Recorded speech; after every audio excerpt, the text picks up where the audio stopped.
Hi, I'm Tony Caldwell. I'm a Jungian psychotherapist, a writer, a speaker, and an activist. And today we're going to be talking about the responsibilities of leadership as it pertains to racism and other social ills. We'll also be talking about how at any given time, the most anti-Christian force in our world may just be Christianity. Congratulations! You are tuned into Dov Baron's Leadership and Loyalty Show, the #1 podcast for Fortune 500 executives and those who are dedicated to creating a quantum leap in leadership. Your host, Dov Baron. He's an executive mentor to leaders like you, a contributing writer for Entrepreneur Magazine, CEO World, and he's been featured on CNN, Fox, CBS, and many other notable sites. Dov Baron is an international business speaker who was named by Inc. magazine as one of the top 100 leadership speakers to hire. Now, over to Dov Baron. Welcome, dear friends, fans, and fellow aficionados of leadership excellence. I want to thank you for joining us on this episode of Leadership and Loyalty Tips for Executives. Let me ask you, what do you need to do to up-level your leadership? Well, at every level, leaders are being challenged to do better and be better. The question is, do you understand how to build a community around your organization or an organization around your community? Stay tuned, because that's exactly where we're going on today's show.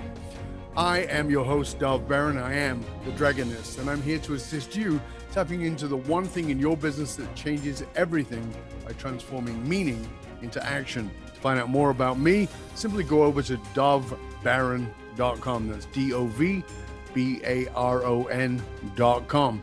This episode of Leadership and Loyalty is brought to you in part by our other podcast, which is called Curiosity Bites. Curiosity Bites is the answer to the question, how do we bring people together who completely disagree? This is exactly what your mind, your heart, and your soul have been craving. It's your chance to sit in on some real and oftentimes intense conversations with some of the world's most interesting people. We're talking about astronauts, neuroscientists, surgeons, philosophers, holy people, quantum physicists, skeptics, entrepreneurs, Grammy Award-winning artists, and some folks you might automatically think you disagree with, who you will truly find fascinating. Simply go to dovbaron.com and find out how you can sink your teeth into an episode of Curiosity Bites. As always, you can find us on Apple Podcasts, on Spotify, iHeartRadio, or wherever it is that you tune into podcasts. And we always need your help in staying relevant, so please get over there, rate, review, and subscribe to the show, and share it out with your friends. If you are a regular listener, a big thank you to you for making us the #1 podcast globally for Fortune 500 listeners. And we are honored and grateful to be cited by Inc.com as the #1 podcast to make you a better leader. All right, let's strip it down and dive right in. In 2015, in my leadership book called Fiercely Loyal, I spoke about companies that if they want to excel into the future, you'll have to have a strong focus on community. Now, let me be clear. I'm not just talking about creating a company with a great corporate culture. That's one thing. I'm talking about senior leaders becoming a voice and the action of social change. But how can you do that and keep the wheels on the bus? Well, stay tuned, because that's exactly where we're going on this episode. You see, my guest on this episode is Tony Caldwell. Tony, he is a highly respected writer, speaker, activist. He's located in Nashville, Tennessee. He's a Jungian psychotherapist in private practice who also offers coaching and consulting around issues that regard to religious abuse and trauma. He speaks on topics related to the intersection of psychology, spirituality, and social justice, namely around issues to deal with racial justice and racial injustice. Tony is also the founder of the Representation Education Project, a not-for-profit that offers named scholarships to students of color to be trained as psychotherapists. He is the host of a fabulous podcast that I was honored to be on called Voices of Wisdom. And he's a featured speaker and writer for redletterchristians.org. He has written for many publications and newspapers. His work has even been featured on CNN. Tony Caldwell is partnered with the Human Rights Campaign, the Kellogg Foundation, William Winter Institute for Racial Reconciliation, the Mississippi Racial Equality Community of Practice, the Sarah Islam Center, the Women's Gender Studies, the Southern Poverty Law Center. I mean, the guy's involved in a lot, including he's been brought in by people like the Levi Strauss Corporation and the Toyota Corporation. So, ladies and gentlemen, please put your hands together and help me welcome a badass good guy, the archetypical Black Knight, Mr. Tony Caldwell! Hey, thanks, Bob. It's great to be with you. It's always good to talk to you, mate. I enjoy all of our conversations. I'm really looking forward to this. Thank you so much for joining us.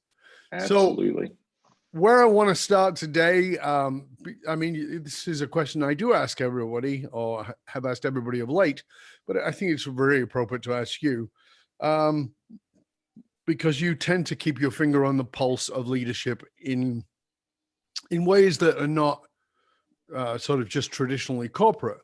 So how do you, honestly, looking at it as a sort of bigger view, how do you honestly see the state of leadership today? Well, I have a pretty biased view considering the leadership here in the United States over the past few years. Mm-hmm. So I honestly have had a pretty pessimistic view of leadership as I've seen people conform to poor leadership by simply not calling it out. So when you have a sick system only requires one person in the system to be sick, but if that person's on the top, definitely have a sick system. But I think the American political structure set up in a way that it's just an incubator for pathology. Representatives represent their constituents, and their heads will roll if they don't. So a lot of them end up following their constituents because that's their job. So that sort of short circuits leadership, where I think a lot of people in politics and in religion are going against their own internal ethics in order to stay in their position within their organization or their system. So their own egoic needs overtake the needs of what it is they're supposed to be there to do. Right. Yeah. And unfortunately, when someone's running for office, it's almost impossible to get elected by being completely and totally honest. Well, I mean, I saw an interview many years ago, probably about 5-6 years ago.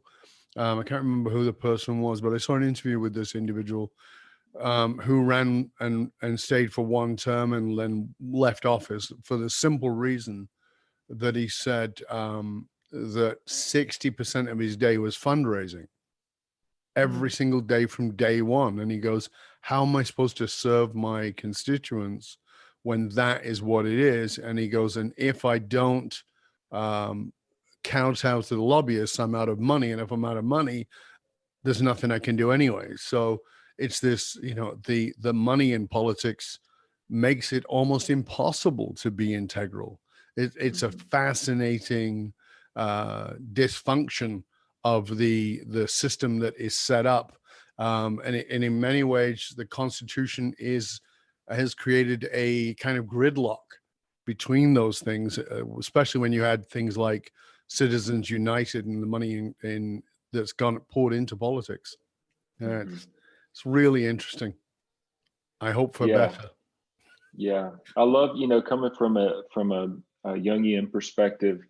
There's this whole sense of an individual being the opposite of a dividual, or someone who's divided within themselves or against themselves. And it seems like when money, politics, religion, or some collusion between any of those three forces comes together, there's always division within individuals that then end up creating the division between individuals. But you speak on all these very hot subjects today, and in many ways, I mean, you're involved in the Christian Red Letter. You're involved in religious groups. You're involved in racial rights groups. You as I said, you are a Jungian therapist. we can talk about the division, but there's, the old saying that a house divided amongst itself cannot, etc. Right? But the house divided is the one within ourselves, and then we have these other elements, which is power, money. So power being the influence of being elected, money that's needed to stay there, and then the separation of church and state, which clearly does not exist.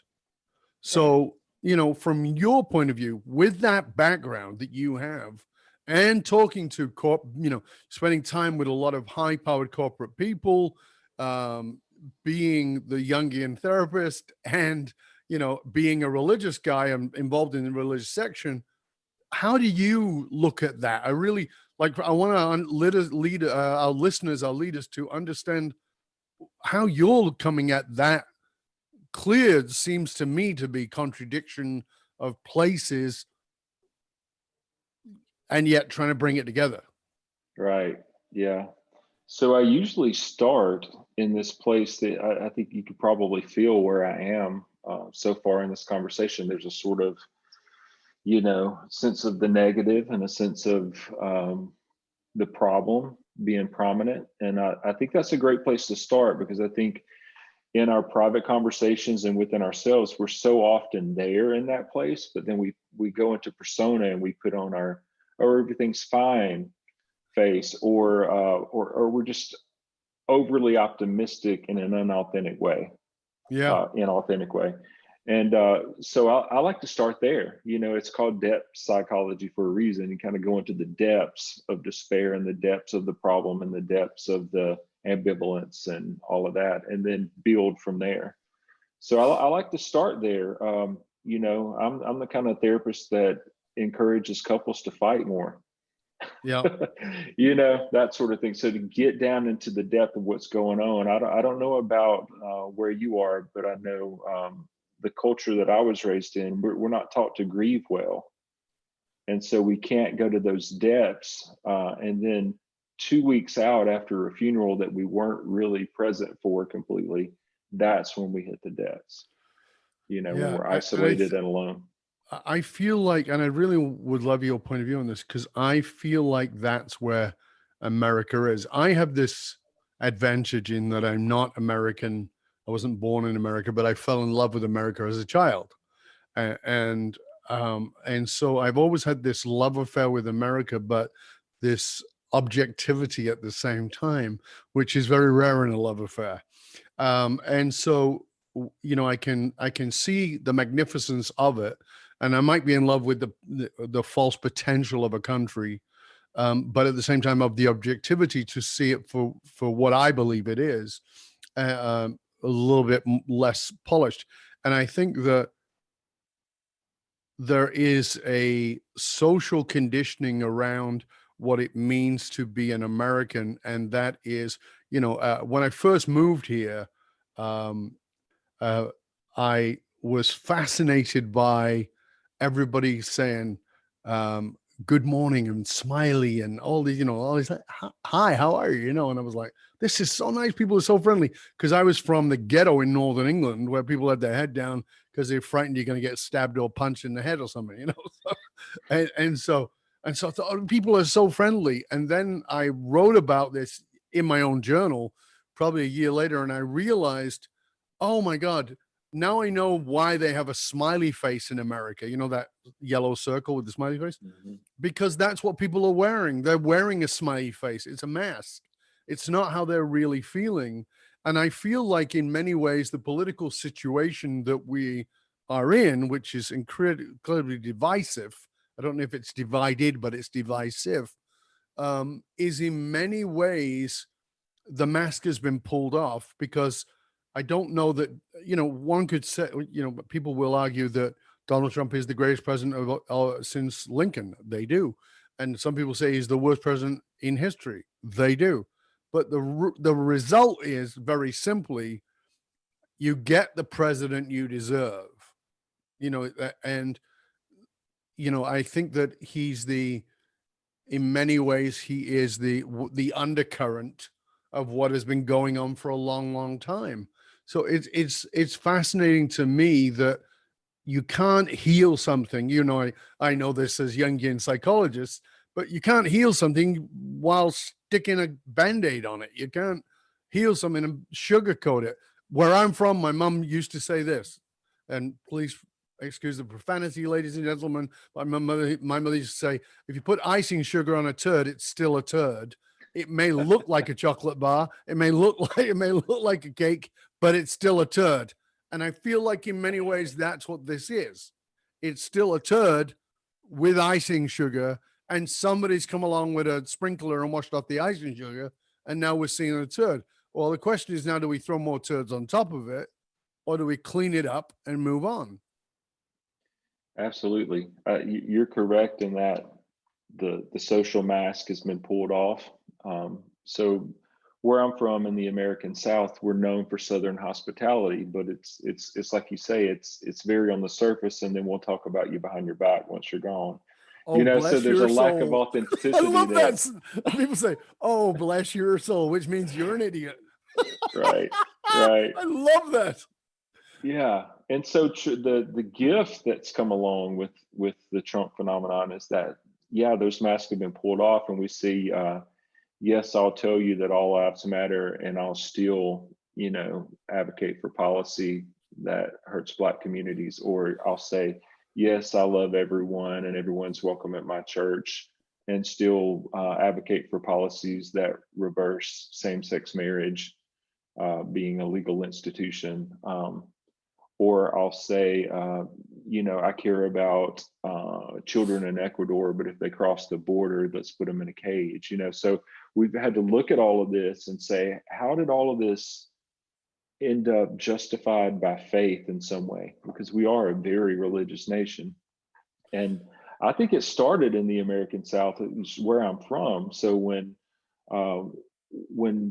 pastors and congregations, which created all the social structure, all the sense of meaning and purpose, found a way to get okay with chattel slavery and to use, St. Paul's words against slaves here in America by saying, be a good slave.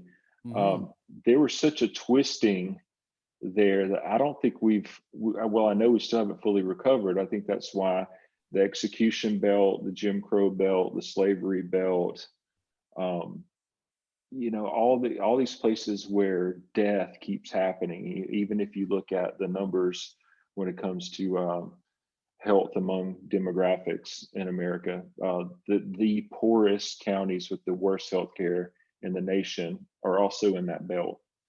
And all of those belts are the Bible Belt. And so there's some way in which being able to compartmentalize or to put off into the shadow, if you will, all of this violence and all of this inequality, and put on the smiley face and say, yeah, everything's okay. That's the split within individuals that then happen as a group phenomenon. And then it's just spread out from there and across generations to where now you said the word privilege and people don't know what in the hell you're talking about. But the defenses come up, immediately. And so that's one reason why I don't even believe in the term white guilt, especially for, let's say, someone who professes to be a Christian, let's say. If white guilt means that I feel white empathy, white compassion, white concern, and you take the qualifier off and it's just empathy and compassion and concern, well, those are actually Christian values. Those are values for most faiths. It's also values for most humans, regardless of a faith orientation or not. So to me, the word white guilt is just a way to pathologize things like empathy, concern, and compassion, and to act as if those are somehow symptoms instead of human qualities. So I think those kind of defense mechanisms, because if you think about how people act when they truly feel guilty, I don't know about you, but when I feel guilty, I'm going to be defensive. I'm going to be activated viscerally. I'm going to want to change the subject, cast blame, spin the subject around, tell some half truths, start dodging. all the weaponry comes out, and if everything else fails, just get really angry and belligerent or whatever you need to do, or spin a counter narrative, much like our news media does, So to me, that's what the real white guilt is. It's the failure to look at what's going on in the world. And Brian Stevenson from the Equal Justice Initiative, I think he said it pretty succinctly when he said that the main way that white people deal with racial trauma is to just be ambivalent about it. So are you saying that the ambivalence is reactive as a coping mechanism? Mhm. So Yeah. I just want to make sure I'm clear. So you're saying that it's not real ambivalence. It's actually trying to just cope with not knowing what to do. Mhm. Yeah, I think it's possible for groups of people, not just individual people, to Of become course. not quite narcissistic or really any pathology, but it's also possible to have a sense of group dissociation, Yes. where dissociation becomes a core component of membership. So like the Nazis having Christmas parties is one way that might look. Yeah. Well, Yeah. this is what I mean. I've got a conversation coming up at the end of the week, um, a show we're doing for Curiosity Bites around ethics versus morality and the distinction between those two things. And again, you're. I want to give everybody an understanding here. You're a Christian, Jungian psychotherapist involved in racial work and equalization. And I'm trying to, I will be honest with you, Tony, that I struggle because I have many Christian friends and I have many friends from all kinds of faiths, even though I'm not of those faiths. I don't have a problem with it. They don't have a problem with me either. At the same time, I struggle with this, we've got to be pro-life, but we're in favor of the death penalty. That's not pro-life. I have a problem with everybody's welcome except if they love a person of the same sex. I have a problem with, the evangelicals, not all, but many, many, many, many, believing that Trump is sent by God, and yet the policies put kids in cages. He is an adulterer, admittedly. He has brags about having slept with porn stars, admittedly. Seems like a lot of non-Christian values. People want to make fun of the fact that he's incontinent, and there's a good set of evidence to say that he is. For me, that's kind of sad that you've got to go to that. But when it comes to this inhumanity for my friends who are what I call Christians who don't have a religion, meaning they're not necessarily laid into the doctrine, how do you, as a therapist, as a Christian involved in that world, how do you help us understand that? Because I'm sure, by the way, there are many leaders listening to us right now who are evangelical Christians, who do think Donald Trump is the best thing since sliced bread. And I'm not criticizing any of that. I'm just trying to understand this imbalance. It seems to me, maybe it's my illusion. Mm-hmm. Yeah, that's the kind of imbalance and compartmentalization that I was talking about between congregations and chattel slavery. Right. So yeah, I think it started there, if not before then. I mean, I think it's something that we've all been capable of across time and space and culture. Yeah. But I think that's what it looks like in this particular context. And so in the Christian tradition, there's this whole concept of the apocalypse. Mm-hmm. And in really overly literalized Christianity, which is most of Christianity in America, at least, that's going to be some kind of event where the sky cracks open and Jesus rides in on a horse and dead people go off to the place NASA hasn't found yet with him, but really apocalypse means a great unveiling, like a pulling back the curtain, sort of like in the Wizard of Oz and seeing what's really going on. And I think we're in it, by that definition, we're in an apocalyptic time right now. But the people most unlikely to see that are Christians who are expecting that to look a particular way, a very literal way, you know? Yeah. I mean, there is that Yeah. literal. So, I mean, on the side of that is also the piece around, again, I'm not criticizing, I'm just pointing out what my opinion. I am by birth Jewish. I am not a Zionist. I'm actually anti-Zionist, which some people then make me anti-Semitic. I'm not anti-Semitic. I'm anti-Zionist. I don't understand a country because I believe in separation of church and state. Therefore, Israel doesn't fall into that. And what's more is, because I'd like to see the same thing in Iran, a separation of church and state. It's not against the Iranian people. I just want to see that separation.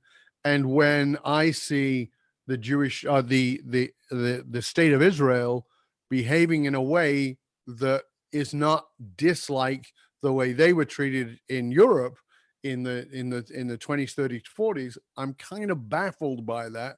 And this religious separation again, it's like you said, this compartmentalization. I want, because of your expertise, and I want to go into the racial stuff in a minute, but because of your expertise, I want for you to help our audience understand this piece. You and I talked about it off recording, but this piece around compartmentalization, because I think it's quite baffling for people. And one of the reasons it's baffling is because they don't know they do it. Mm-hmm. Right? Because we've all done it to some degree. Oh yeah. At some point. And there are so many reasons not to see it, because once you see it, you have to change. Right. And once you change, you don't belong in quite the same way. Right. So I think a lot of people stay unconscious in order to belong. And we've seen a mass exodus, especially young people, from especially evangelicalism over the past 4 years. In America, and a lot of people going through what they're calling deconstruction, which is like breaking down the indoctrination they've received since they were born and trying to claim what a faith might look like on their own terms, or if they even want one. They were sort of forced into an arranged marriage with Jesus at an early age, right? And didn't get to choose him, So the question is that even what I want? And if so, how do I go about that in a new way? So in Jungian terms, they're looking for what are me parts and what are not me parts. What are things that are in me but not of me? So basically, all of our socialization, and when you've been raised in a faith tradition and a faith community, and really even worse, cultural Christianity, which is really Christian nationalism at the end of the day here. And I think that's just kind of getting to what you were asking, where the flag and the cross are just kind of one united symbol at this point. So once you mix a sense of American exceptionalism and militarism and capitalism with Christianity, you sort of have a four-headed monster, and we're pretending that we're still serving one master, but really we're serving multiple masters. And I mean, if anyone spoke against this type of dynamic in a very short amount of time in writings, documenting what he was said to have taught, it was Jesus. Yeah, I mean, getting through the eye of the needle, go sell everything. Even like his execution was right where religious leadership and political leadership meet. Yes. And it seems like those are the characters that continually execute him across time and space, whether that be a knee on a black man's neck, or whether that be like here in Tennessee, where our governor executes someone every 8 weeks while holding public prayer weekly. So there's no separation of church and state, but without Christianity, as it's largely practiced, I don't think the death penalty would stand a chance to keep being a present reality in the United States. I believe it's without Christians voting to uphold that and advocating for that, it would disappear. That is, I mean, right there, that is a fascinating piece, isn't it? Mm-hmm. You know, pro-life, which is seems very Christian, evangelical, and Jesus. According to the Jesus I studied, and I did study. For those of you who don't know, I studied Coptic and Gnostic Christianity, and according to the Jesus I studied, certainly the death penalty would never have even been considered, and it just seems bizarre that without Christians who hold up Jesus and all that, the whole death penalty would disappear. It's like, does it seem to you like the Christian faith, or the Christian, I don't know if it's Christian faith, that's probably unfair, but the Christian in America is at a massive turning point where because here's the thing, and this is my languaging. It feels to me when I look at this, and you would know this too because of our backgrounds, but I actually studied cult psychology as a focal point for many years. And everything I see seems like a cult. You protect the leader. The leader is always right. You spin everything around the leader. If you don't agree with the leader, you are removed from, that belonging is gone. And everything is justified based on this almighty leader. I mean, and I'm not talking about even Trump, because I think that's interchangeable. It's this cult of mentality towards, as you said, an apocalyptic moment that is supporting Israel, that is, it seems to me like it's not much different than the guys in the Adidas shoes and the purple blankets saying, the comet's coming. So let's just move everything towards extinction so that we can jump on the comet. Yeah. Does it seem different to you? No, absolutely. Yeah. Okay. The apocalyptic moment for American Christianity, especially American evangelicalism right now, is that over 80% of white evangelicals supported Trump the first time around, supported him the second time around, and still support him. Yeah. Right. So there's a racial breakdown there. But when our apocalyptic moment, the pulling back the curtain, I think has gone hand in hand with this pandemic, which is we've all had extra time to be at home and less distracted, but probably filling that time being on social media and watching the news.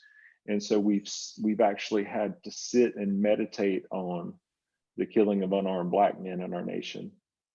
And we've had to look at so the shadow work, what we see when we pull back the curtain for American Christianity is that capitalism and racism are inherent forces within. So that at any given moment, the most anti-Christian force in America may just be Christianity as it's currently widely practiced. Whoa, stop. Say that again, because I think everybody needs to get that. Yeah, so that at any given moment, the most anti-Christian or opposed to the life and teachings of Jesus Christ may just be American Christianity as it's currently and widely practiced. Wow. I mean, that right there, that's the kind of statement that might get you removed from the church, or maybe removed from your life, especially living where you live. Yeah, people. If you said that in LA or in New York, say, yeah, okay. But you're saying this in Tennessee. It definitely has its consequences. I can guarantee you that. I can imagine. It doesn't come from a place of anger though, or a place. No, I get that. I see that. I'm not throwing rocks from the outside. I'm within this thing. It's critique from the inside. It's sort of like the most conscious kid in a household is going to be the one that says, you know what, Dad has a drinking problem. At that moment, that kid's going to become the scapegoat in the family. You know, it's really interesting. I just Yeah. interviewed Aaron Tyler, who wrote a book about being a scapegoat Mm. and being a scapegoat kid, and very much in that Jungian understanding that you and I have. And we talked about that. The most sensitive, the most connected, the most conscious child is the one who's going to become the bad kid, because they speak a truth that cannot be heard, you know, and it's very much what that is. And I feel like in many ways, you know, even from our previous conversations, it's why I wanted to have you on, that you are likely to be that. You're that kid in this family called Christianity. And again, I want to keep reiterating, I'm not anti-Christian in any way, shape, or form. I'm anti whatever this is that's, to me, seems to have nothing to do with the teachings of Jesus. What have been some of the consequences you've had to face, because you are, you know, you're speaking about racial inequality, you're talking about this dichotomy, and we'll just call it that for putting it in a nice word, within the faith, in the strength of power and politics and money, etc. How is that? What's that been like for you? You must have got a backlash on that. Oh yeah. So I guess the way that it initially manifests was me preaching in a large church, not the main pastor, but sort of a tertiary pastor within this large organization. And when I was preaching on basically God's love in this really generic way, I got really specific, because the organization I was in, like most, tend to stop there. You know, we're all loved, all our lives matter, we're all precious children of God or whatever. But when you get into the particulars, especially around sexuality, or especially around, interracial love and things like that, people start getting weird on you the closer you get to that. So when I just directly spoke to things like interracial love and same-sex love, I was called in and told that I wasn't speaking about the transforming power of God's love. And so, my question was, well, are you saying like God makes gay people straight, or what exactly does that mean? And I of course didn't get an explanation, but as long as I moved in those directions, it became more and more apparent that I no longer belonged. So you faced that rejection, you faced that removal of belonging, which all human beings crave. And I think that that's a key point for people to get, because I know for sure there are people who are involved in a movement, and maybe even actively involved in a movement, who do not feel like that's their movement, but they're so fearful of being rejected.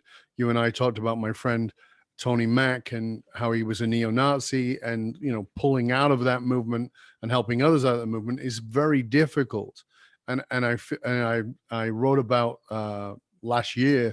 I wrote about the good Germans who lived in America, who lived in Germany during the Second World War, who were good Germans but were passive, because they didn't want to feel excommunicated from their culture. What does it take, though? Because clearly every time I see a school shooting, I think, well, that's what it'll take. Every time I see a black man innocently murdered, again, this weekend, 2 teens, as we record this, I mean, it happens all the times, and yet nothing really changes. What will it take as a psychologist, what do you think it will take for the individual who's inside the machine to say, I'm out? What does it take, Tom? Yeah. So I don't have a dog in the race when it comes to political affiliation. No. I don't identify as really a liberal, progressive, Democrat, Republican, any of that. But that's the world we're operating in. Yep. And so I think part of what's happened is that those who are religious have been kind of co-opted by the right in a way, or there's collusion there in a way to where we could say there's culture wars going on here, but have taken a firm stance in the culture wars, and I think this started with televangelism a long time ago. It's part of where that link happened with like Billy Graham and some of these other figures. But that culture war to where now being Christian and being a Republican in a lot of places means the same thing. Like you have to be both in order to be one or the other in a way. Yeah. And so if that's the mindset that we're stuck in, I think what it takes is a lot of individuals coming out of the closet, because I know a lot of individuals in those settings. I used to be one that are sitting there quiet in the pews and not saying much. And there's no one to be the first one to kind of take the hit for waking up. And I think as I've done that through the years, I've had other people reach out and say, well, that inspires me to do the same thing, and so I think that it's kind of a one by one. It reminds me of the song by Sting, All This Time, where he says men go crazy in congregations, but they only get better one by one. Yeah. And so I think that waking up, that's inner work. And most people, I think, are not willing to take the risk, especially once we've spent our lives in a community and we're raising our children within a community, willing to lose that. I mean, my family and I've done it, and it's brutal. I guess the second wave of consequence for us is when we kept speaking out about racial inequality and how Christians are really blind to that here in the South, and called for some economic boycotts and some, let's spend our money in the communities that need it the most and stop really supporting people who are obviously part of the problem, and that sort of thing. So when you change where you shop, where you eat, vote with your dollars. And if you're preacher, Sunday school teacher, teacher, coach, anybody in those positions of power seems to be okay with this rhetoric of white supremacy that was going on in my home state of Mississippi from one of our senators, and really backed up by a lot of other politicians who were propping her up. To say, you love my child, you love my Black child that's in your classroom, and you're okay with this rhetoric, seemingly, how does that fit together? Is my child safe under your care?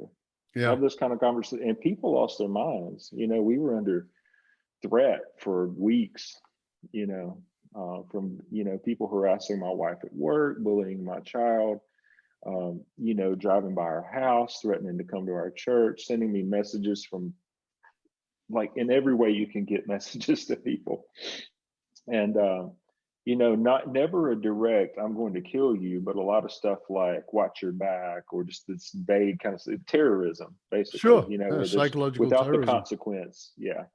And so that sort of thing, pictures of us passed around on the internet. And what got me is that it wasn't, it was picked up by conservative blogs and all these other places, but conservative Christian radio, the American Family Association, is based in my hometown, and they picked it up, and so it wasn't just blatant rebel flag waving white supremacists, but it was the people I grew up with who turned on me the hardest. And some of them were people who agreed with me, but actually own a business in that town, and they were afraid to be seen as aligned with me. So they had to come out and let people know I'm opposed to this, and that sort of thing. So some of my harshest critics were, my very harshest critics were people that agreed with me and people that I went to church with. So when it all came to it, they were going to protect their own bank account. Mm-hmm. And there are people who every January and February post Martin Luther King memes, and they want to talk about how he, or give kind of the highlight of his last speech where he talked about going to the mountaintop and all this. But earlier in that sermon, earlier in that speech, he's saying, don't buy Seal Test milk, don't buy Wonder Bread, put your money into black banks, get your insurance policies at black insurance companies. I mean, he was saying that, and then of course, within a matter of hours, he was dead. So when you start messing with people's money, that's where it is. I mean, but now we're back to where we started in the conversation, which is it's about the dollars. Now, and the interesting thing is that I want to point out here, because you may be not watching this yet, you might be just listening to this on the internet. In case you hadn't guessed, Tony is white. Right. So I'm talking to a whitey, right? So, and you've been tapped by CNN and Kellogg and all these different foundations, the Mississippi Racial Equality, Levi Strauss, the Toyota Corporation. How did that happen? How did Whitey become the guy who is now the voice for racial equality? I think it's great, but how? Yeah, it's been an interesting journey. It started with me being like the white kid in the black neighborhood growing up. So Right. I didn't have the black experience, but I had a front row seat to watch discrimination and what we now call intersectionality play out. Right. And so from there, I was sort of, because that's an impoverished situation I was in. And I was pretty stunted by that. I went to college late, had some developmental repair and things that needed to happen. But the main person that helped me through that was one of my teachers, who was a black female when I was in middle school. She taught me basic things like how to hold a fork appropriately, And she pulled me aside and she said, I really need you to hear what I'm about to say. And I was like, oh man, this is going to be serious, because she was always so lighthearted, And she was like, she called me out on a few things that I was doing like that. And she said, I need you to always remember this, because you're smart, but if you do these things, other people won't know that you're smart. And if they don't know, you'll forget. Oh, what a great line. Yeah. So you need to remember so that people know. And because if they don't know, you might forget. Is that right? Yeah. Wow. If they don't realize that I'm intelligent and treat me accordingly, I'll forget. So they'll treat you like you're dumb and you'll forget that you're smart. Mm-hmm. Like, wow. Like, what a gift. This was your teacher when you were how old? Yeah, she was my teacher 7th through 9th grade. So that would make you what, like 13, years. 14, 15 years old? Yeah, about 12, 13, 14. Yeah. So you're in those very impressionable years. Like, what a gift. Yeah. What a gift. Because I've told some stories about people I've met that I've, in my youth, that I judged harshly as being dumb because they didn't have my intelligence. And, it wasn't until I got a lot smarter in a broad sense of started to understand, oh, there are many different types of intelligence. And the person I had called dumb is actually really smart, but not necessarily at what I was smart at. And I should have been better, of course. The lesson was very clear. I should have been better because I was severely dyslexic as a child, and everybody thought I was dumb. Not if they had a conversation with me, but if they heard me read. Hey, yeah. They thought I was mentally retarded if they heard me read, but if they had a conversation with me, they thought I was really intelligent. And it was confusing because I'm in my 60s and people, in those days, nobody understood. And so it's, to have that gift of somebody saying that to you, it's not just one thing for somebody giving you the rah-rah, listen, Tony, you're a smart kid and you can do well. But this was, if you don't behave like you're intelligent, people will treat you like you're not intelligent and you'll forget. Geez, that is powerful, profound. Like that is like, I can't think of a better gift. Yeah, she changed my life in that moment. What little bit of relative privilege she had as a Black female, she used to lift me up. So, I went back and saw her later in life, and she told me about all the racism and sexism she was dealing with in that system at that time, passed over for promotions and just, not treated well at all. But then she used what little privilege she had because of her position of power or as a teacher to lift up a person that looked like the people that were holding her down. And to me, that's what Christian love is. It's not about a belief system. It's about that type of embodiment in real time. Tell us a little bit about the underground church. Yeah. What is the underground church and what have you got to do with it? Yeah. Because is that the Underground Railway? I mean, what is that? Yeah, it is an allusion to that, for sure. I want to add one last thing about that story real quick. Thank you. So she lifted me up in that way, and I eventually bloomed, and so I obtained a master's degree and started doing counseling for guys transferring in out of federal prison back into society. And my neighbor around the corner, who was Black, because all my neighbors were Black, came through my office door, and he was the bad guy supposedly, and I was the good guy supposedly. He had the questions, I had the answers, which was so absurd. But we sat down and talked about, for the first time, really, how we both experienced where we grew up in different ways. So you and he had grown up exactly in the same neighborhood. Mm-hmm. He had gone to jail. You'd gone Mm-hmm. on and got a master's degree, became a therapist. If we take the very beginning and the very end, there's a lot happens in the middle, of course, including Absolutely. the Black teacher who helped you. Mm-hmm. But he showed up for you to give him the answers. Yeah, which was absurd because we grew up in the same neighborhood in similar conditions, but the major difference was skin color. And so when I was 13 and started going out and finding odd jobs, and like from 14 on, I worked, like after school and on the weekends. And, the people that hired me looked like me. We talked about how we experienced the same school system in different ways.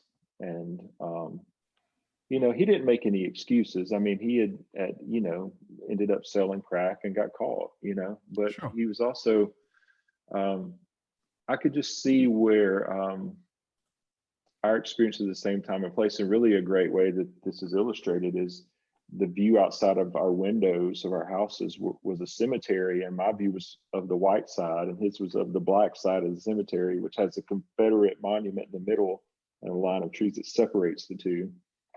And there's something about the stark contrast between this primitive Black side of the cemetery and this really ornate white side that just shows how the society we were both born into was set up. And so, I think a lot of my work is just trying to pass the privileges that I have forward. That's what the education project is all about. It's a form of reparations in my mind. It's a way of giving back. Privilege, I think, is just when you get one step up on the ladder, reach down and pull somebody up. And so the underground church is where we decided to just build a thing that we didn't have. And so my family and I and a few friends, we just built this gathering in rural Mississippi, and we were every color represented in that town. We're anywhere on the spectrum of sexual identity or sexual orientation. We had no official doctrine. There was no price for membership. You didn't have to recite anything or sign anything. You just had to show up, and so we had a zero budget. That was something that was really important, is to not have it become about money and right. like catering to the highest donor and that sort of thing. So we would collect money at the end, and we would invite a nonprofit to send a representative, and at the end we would give them the money and they could tell us a little bit about what they do in the community. And so we just never had our hands on any money. The checks were written directly to the nonprofit, and it was just a way of getting around the way that indoctrination and money just ruin religious type gatherings. When you look at I particularly find it interesting for you because you're Jungian, and we know with Jungian there's archetypes and all the rest of it. How does that slot for you in the context of religion? Because, Jesus is an archetype, as is Mary, an archetype. And I'm fascinated because I studied religious philosophy in different faiths, and I also studied Jungian. It's like, oh, look at all these archetypes. I could suddenly see them. It was like, of course people are attracted to this. This is the psychological archetype. And yet somehow you hold both. Talk to us a little bit about that, because A lot of people who go into the Jungian go, yeah, you know what? I get it. It's just archetypes, got nothing to do with anything. And a lot of people in the religion are like, oh, I'm never looking at psychology because they're all in they're all in cahoots with the devil. Right. Especially if you want to look at your shadow. Right. Yeah. So I think Carl Jung was dealing with that same tension in a way, Yeah. because he came from a religious background that he wouldn't totally renounce. Spirituality was really important to him. It's part of why he split with Freud.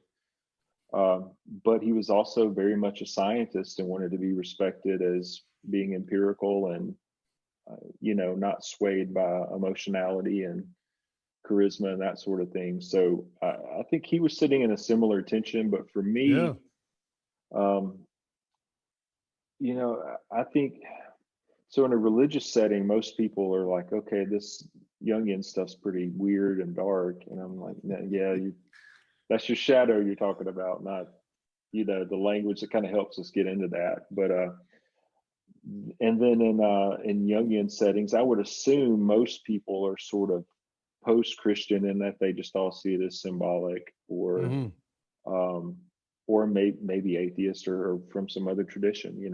A lot of people from Jewish backgrounds, but most people seem to have, to some degree, probably renounced their religious affiliation. Right. It's my assumption. I haven't surveyed people in those circles, but for me, I think a living archetype is important, and for me, Jesus is a living archetype. An alive. I see Jesus as my guru, if you will, as a model. So to me, following, this is a person who never asked to be worshipped, but to be followed. And so to me, following in those footsteps as best I can is just kind of living into the archetype in a way. Yeah. It's about embodiment, and people, you've studied Gnosticism, so, people really get squeamish. Religious people really get squeamish when you talk about this stuff. But, I think if I want Jesus to see something, I need to put my eyes on it. If I want Jesus to feel something, I need to put my hands on it. That sort of thing. And so I've never heard someone recount the abuses they went through, say that a giant hand came down on the sky and pulled their perpetrator off of them. No, sadly. Now, we're already coming towards the end of the show, Tone, and my opening to the show was that I believe, and still believe fully, that for business, I think the business is also going through an apocalyptic, in the context of the way you described it, which is a revealing, a pulling back of the curtain around consumerism and capitalism and the perversities that have gone on in there in the name of making things better. And I'm a capitalist, and I own that I'm a capitalist. But I don't think it has to be ruthless. But I wrote about in Fiercely Loyal that I believe, and the research I've shown is that companies have to be community builders. We know that companies that are community driven do 4 times as well as companies that are not. But it's hard for a leader to get their head around, hold on a second, I got to keep the wheels on the bus. I've got to feed the bottom line. I've got to answer to the shareholder who is, looking for an ever increasing profit margin or in the black. And at the same time, how do I build community and be part of community? Because as I said, it's not just creating a community that we live in, as in we are XYZ company and this is our corporate culture, but we are XYZ company in the culture of, let's say, accounting as a general industry. And we are in the country of, let's say, America, in the city of Tennessee, so there's a responsibility, in my world at least, there's a responsibility of the leader to add to the community of their company, of the industry, of the city, and potentially even of the nation. And I wanted you to sort of help us grasp what can we do as leaders, as business leaders, CEOs? Because like I said, you're speaking to a lot of these Fortune 500 companies. What can you help us how can you help us to step into that better? Yeah, the first thing that comes to mind is the way the Toyota Corporation has been helpful down in Mississippi. When I became affiliated with them, they held a town hall. So they put a factory in Tupelo, Mississippi. It's a small, like 40,000, about 40,000 people live there. Mm-hmm.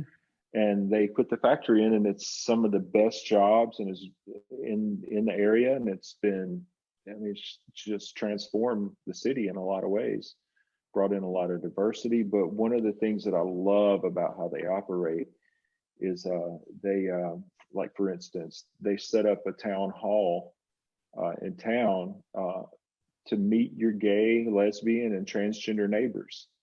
And they wanted a straight white guy to come in and moderate this thing, and that's how I got involved.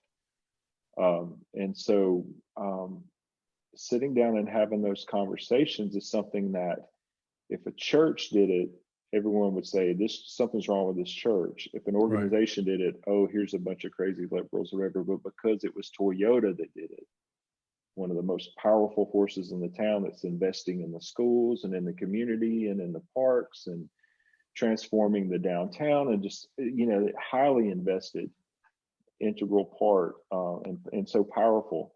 No one said a negative word at all. So I think using power and influence and finances to not force change, but to sort of initiate change in that way, that, there's so much power that comes with money and influence. And I think that could have been used in any way. Yeah. But that's how they chose to use it, and they fueled or financed further work that we did over several years in that area. And, it's been really beautiful. There's resources and support groups and things that have popped up for all these rural kids who are gay, bi, or trans, or whatever, that had nothing. Wow. That came together because they decided to host some town halls and finance some gatherings and some conversations. And, a lot of people came out in support that I think wouldn't have if they felt like they were going to take the hit. But Toyota was the larger umbrella that was willing to kind of shield That's that pretty people fabulous. from that. Yeah. That's So I think any way that a leader or an organization can operate in that way, to expand the conversation, because I literally know people who are still alive because of those efforts. Wow. Yeah. That's profound. Yeah. So Tony, we're at the end of the show, and in a minute, I'm gonna ask you to do two things. One, of course, is I'm gonna ask you to tell people where they can find out more about you and the organizations you're involved with, and all the resources, and how they can get in touch with you, etc.